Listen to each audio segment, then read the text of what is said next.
¿Alguna vez has sentido que los años 80 fueron más que una década? ¿Que en realidad fueron una época mágica donde todo parecía posible?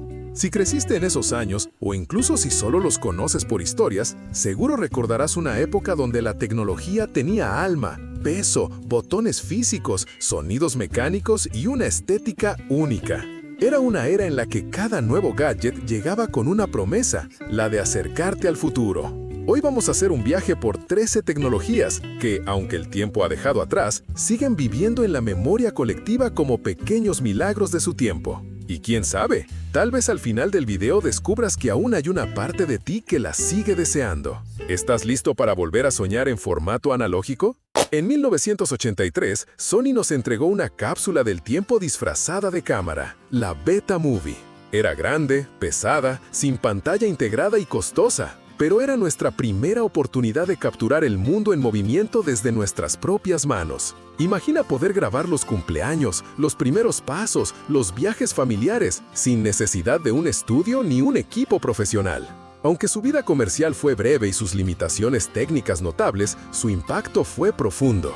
El Betamovie no solo grababa imágenes, grababa emociones. Fue el punto de partida hacia las videocámaras compactas que hoy damos por sentadas. Casi al final de esa misma década, el Motorola MicroTAC aterrizó en el mercado como una nave espacial entre ladrillos. Era plegable, compacto y rompía todas las reglas. Aunque su precio, cercano a los $3,000, lo mantenía fuera del alcance de muchos, ver a alguien usarlo era como mirar a una estrella de cine o un ejecutivo de alto vuelo.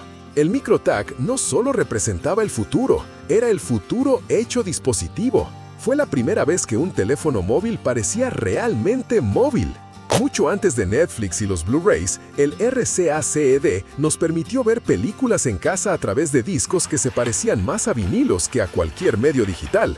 Estos discos capacitivos eran frágiles, requerían ser volteados a la mitad de la película y eran muy sensibles al polvo. Pero aún así, ofrecían una experiencia cinematográfica impresionante para su época. No se trataba solo de ver una película, era todo un ritual. Insertar el disco, ajustar el televisor y sumergirse en una experiencia que acercaba el séptimo arte al sofá familiar. Si jugaste alguna vez con el Chess Challenger, recordarás el asombro de enfrentarte a una máquina que nunca se equivocaba. Este tablero de ajedrez electrónico no solo jugaba contigo, te enseñaba. En una época donde la inteligencia artificial era más concepto que realidad, este dispositivo ya no se enfrentaba con la precisión fría del silicio. Las luces que indicaban cada movimiento encendían una tensión silenciosa. Ganarle era más que una victoria, era como descifrar un código. El Chess Challenger no hablaba, pero te decía mucho sobre tu propia mente. El Casio VL-Tone parecía un juguete, pero escondía un alma de sintetizador. Mezcla de teclado musical, calculadora y laboratorio de sonidos, este diminuto aparato permitió que niños, aficionados y músicos exploraran el arte de crear melodías desde sus mochilas escolares. Su sistema de programación por códigos numéricos lo hacía casi esotérico, pero eso mismo lo volvía encantador. Era impredecible, sí, pero por eso mismo mágico. Hoy, músicos retro lo buscan no por nostalgia, sino porque saben que ningún plugin digital puede replicar esa esencia juguetona e imperfecta. La Fisher-Price PXL-2000 fue probablemente la primera cámara de muchos niños y una de las más subestimadas de su tiempo. Grababa video en blanco y negro sobre cassettes de audio, una hazaña casi imposible. Solo podías grabar 11 minutos, lo que obligaba a planificar, pensar, narrar con intención. Aunque sus imágenes eran granuladas, su estilo crudo y sincero fue posteriormente adoptado por artistas visuales y cineastas experimentales, porque a veces lo simple es lo más auténtico. La PXL-2000 no fue un juguete más, fue un trampolín creativo. El Timex Sinclair 1000, también conocido como Timex Sinclair 1000, acercó la computación a hogares donde antes solo había libros y televisión. Por menos de $100, ofrecía una ventana a un nuevo mundo. Apenas 2 kilobytes de memoria, un teclado rígido y sin colores, pero una imaginación desbordante. Fue la primera computadora para miles de personas, un laboratorio de experimentación donde se aprendía a codificar letra por letra, con paciencia y pasión. En la sencillez del Sinclair nació una generación de programadores. El Sony Walkman cambió más que la forma de escuchar música, cambió la relación que teníamos con ella. Por primera vez, la música era solo tuya. Nadie más la oía, nadie más la decidía. Tus auriculares, tus canciones, tu momento. Podías caminar al ritmo de Madonna, correr con Michael Jackson o perderte en una balada romántica. El Walkman transformó las calles en escenarios personales y cada cassette se convirtió en una cápsula emocional. No era solo tecnología, era identidad. La Commodore Amiga fue mucho más que una computadora.